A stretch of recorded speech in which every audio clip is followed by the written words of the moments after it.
We know this is a basaltic volcano. It's not expected to produce very much in terms of ash, so hopefully it won't be a threat to international aviation, but it could have local effects, particularly related to the gases that come out of the volcano.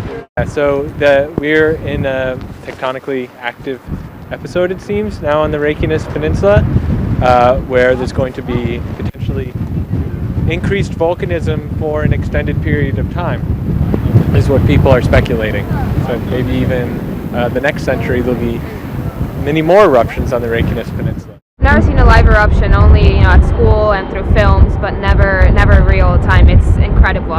It's so surreal. Something so raw and like natural for our Earth to do, but incredible. You can't describe it. That 2 hours coming in hike, I didn't really know what to expect, and as soon as we came over that ridge over there, I just couldn't, I stopped dead in my tracks. I just couldn't believe it.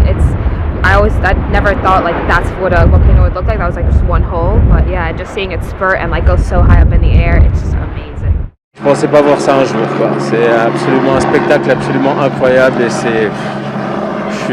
c'est sidérant, complètement sidérant, quoi.